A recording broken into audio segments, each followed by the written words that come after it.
El Señor esté con ustedes. Lectura del Santo Evangelio según San Mateo.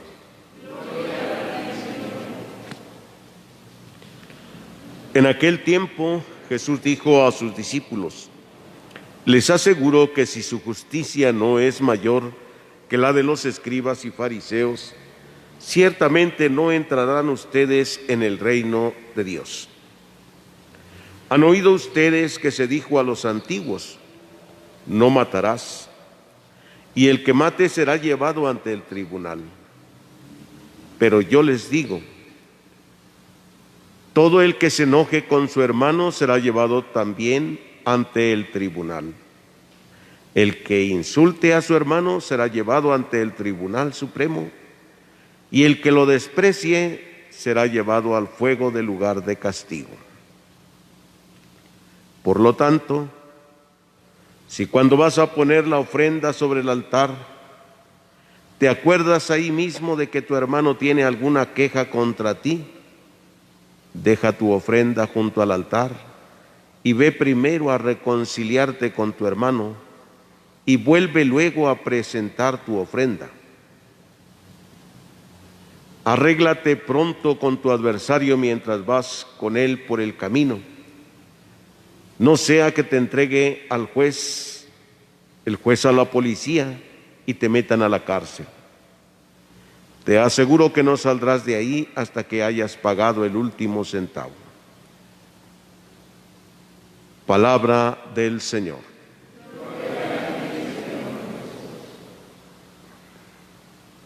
Pueden sentarse un momentito.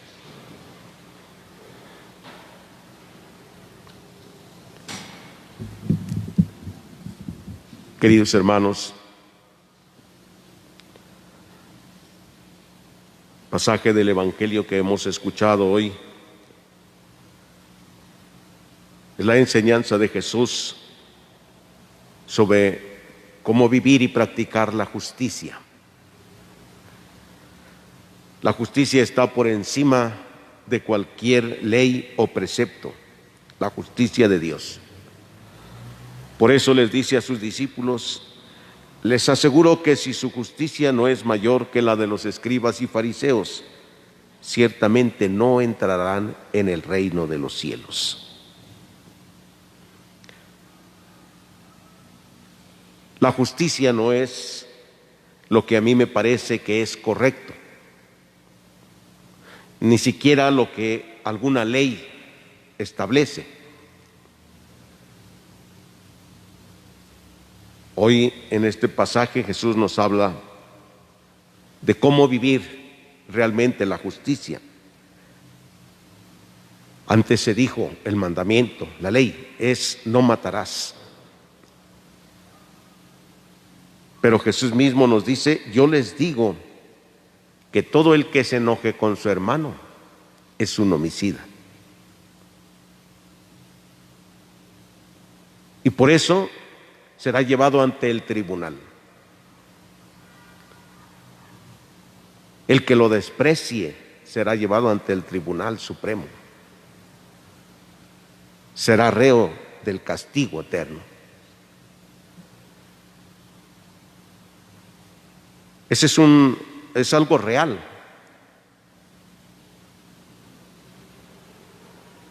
Lo que Jesús nos enseña es algo real. No solamente se mata a la persona cuando se le quita la vida física. A la persona se le puede matar con el desprecio. Y cuando a una persona se le desprecia, simplemente se dice: para mí está muerto. Y es muy triste y doloroso cuando en la familia se da eso, o cuando un padre dice: para mí esta hija está muerta. Una madre dice: para mí está muerta, y no le vuelve a hablar. Es una asesina esa madre. O al revés, aquel hijo, aquella hija que dice: para mí mi madre está muerta. Son asesinos. No entrarán en el reino de los cielos, dice Jesús. No entrarán. Los que desprecian no entrarán. Serán reos del lugar de castigo. Por eso, si cuando vas a presentar tu ofrenda a Dios, tu oración a Dios, te acuerdas de que tu hermano tiene algo contra ti, primero ve a reconciliarte con tu hermano.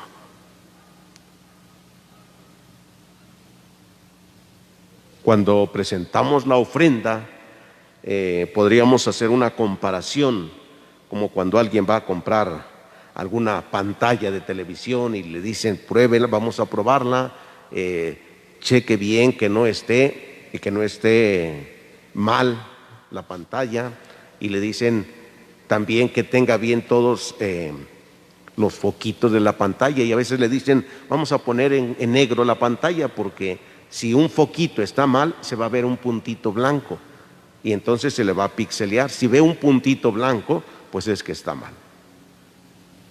Cuando nosotros vamos a presentar nuestra ofrenda, así tenemos que poner nuestra vida ante el Señor. ¿Hay alguna mancha ahí que no deja ver con claridad o que no se va a ver bien? Por eso dice Jesús, si te acuerdas que tiene tu hermano algo contra ti, primero ve a reconciliarte. Hay que ser coherentes entonces en la vida. ¿Cómo le voy a decir a Dios que lo amo tanto y que le quiero ofrecer algo de mi vida? ¿Qué vida le voy a ofrecer?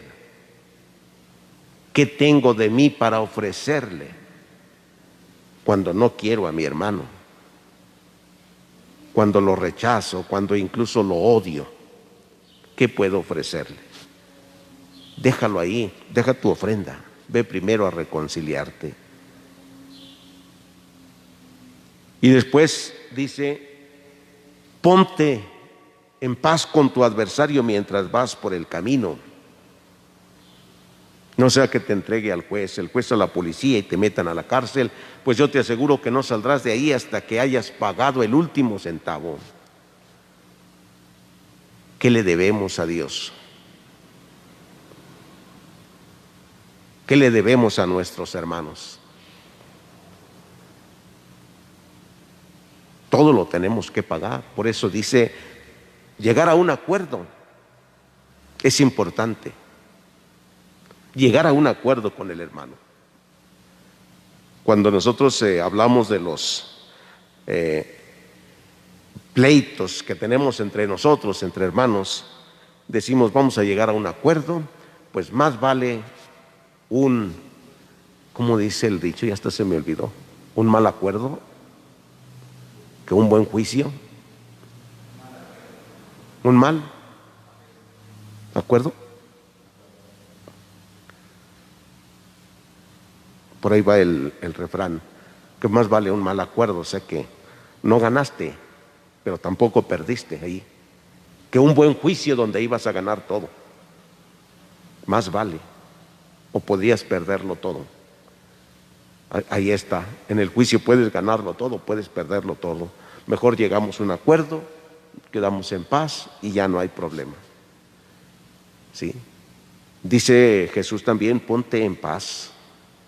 Ponernos a hacer un buen acuerdo con Dios desde ahora. ¿Cómo lo podemos hacer? Con Dios acercándonos a Él. Como escuchamos en la primera lectura, pidiéndole perdón a Dios, reconociendo que hemos fallado, constantemente acercándonos al sacramento de la reconciliación, no por compromisos, no. Eso de me voy a confesar porque tengo un compromiso, pues, ¿de qué le sirve si no hay arrepentimiento? Dice la palabra de Dios, nos dice eso hoy. Si no hay un arrepentimiento, ¿de qué le sirve? Incluso si hace buenas obras, dice un hombre virtuoso que aunque haga buenas obras, pero no hay arrepentimiento, ni su buena obra es tomada en cuenta. Lean la primera lectura otra vez. Ni su buena obra es tomada en cuenta. En cambio, el pecador que se arrepiente, ¿sí?,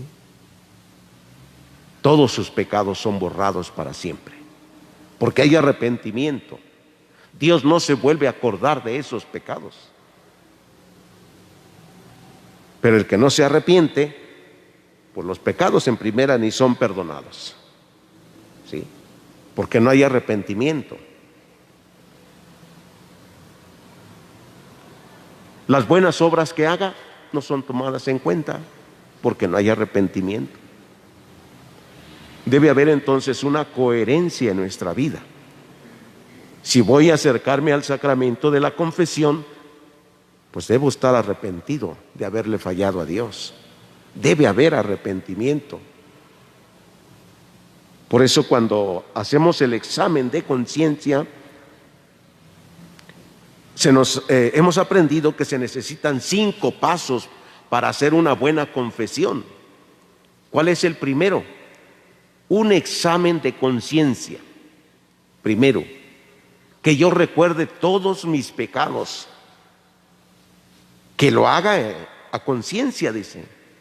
¿Cómo lo voy a hacer? Pues primero voy a tener que dedicar un tiempo para pensar desde la última vez que me confesé para acá. Para que yo recuerde cómo le he fallado a Dios y cómo le he fallado a mis hermanos. Tengo que hacer bien el examen. Con los 10 mandamientos tengo que ir viendo cada uno de ellos. Y luego, ¿cuántas veces he infringido este mandamiento? ¿Sí? Porque hay, por ejemplo, quien dice, yo no voy a misa los domingos. A veces, bueno, sí voy a veces, no muchas, pero a ver, desde la última vez, ¿cuántas veces no has ido? Ya ni me acuerdo. Se parece a aquel que pide préstamos, y cuántas veces, ya ni me acuerdo cuánto te debo. Ya te presté tantas veces, de a 5 pesos, de a 10 pesos, y ya son muchas. ¿Cuántas veces me has prestado? Ya no sé cuánto te debo.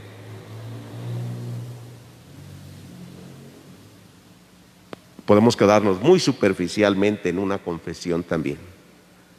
No confesar los pecados realmente. No hacer una confesión verdadera. Entonces, primero es el examen de conciencia. Segundo será dolor de los pecados. ¿En qué consiste? Pues que realmente sienta tristeza de haber ofendido a Dios. Que no diga, pues ya me voy a confesar y ya. ¿No? Que haya dolor. ¿A quién ofendí? A mi Dios. Aquel que me ama tanto, aquel que es misericordioso conmigo, aquel que me ha librado de tantos peligros. Me duele haberle ofendido. Que haya un propósito de no volver a cometer pecados. Es el tercer paso, el propósito de enmienda. Que me proponga realmente no volver a hacerlo. Por ejemplo, miren, si alguien se acercara a confesar y está viviendo en unión libre, no está casado por la iglesia, y se confesara de que pues no está casado por la iglesia, pues ese pecado no se le va a perdonar en ese momento, porque no hay propósito. O sea, no desea vivir de acuerdo a lo que Dios quiere. No hay el propósito de cambiar esa actitud.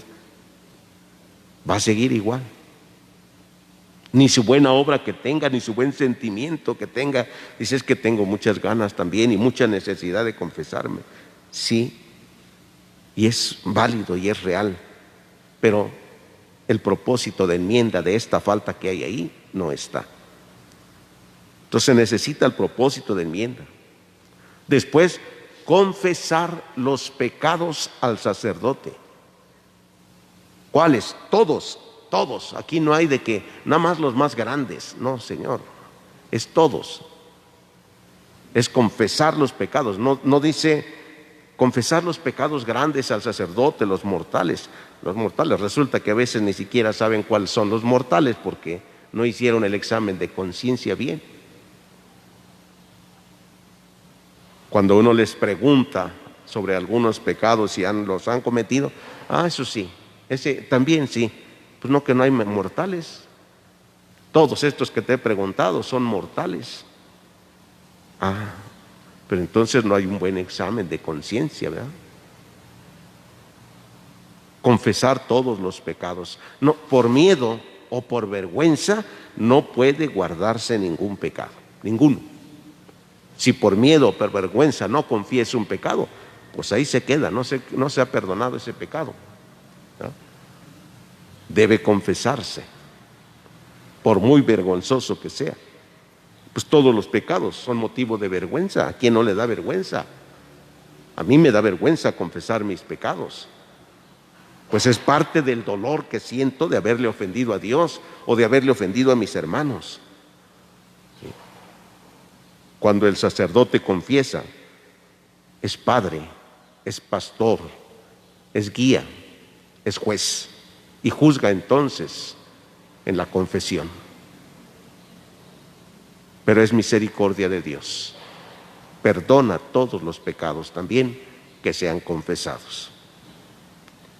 Por ello, queridos hermanos, hoy al hacer esta lectura del Evangelio, Dios nos invita pues a ponernos de acuerdo con nuestros hermanos, a hacer un buen acuerdo con Dios. Pues dice, no sea que te lleve al juez, el juez te entregue a la policía y te metan a la cárcel. El Evangelio nos dice que Dios enviará a sus ángeles, como si fueran los policías, ¿verdad? Los ángeles, ándele, vengan, los recogerá, vengan, esto es para acá y esto es para acá. Pongámonos en paz con Dios también. Pidámoselo todos hoy en esta celebración, que así sea.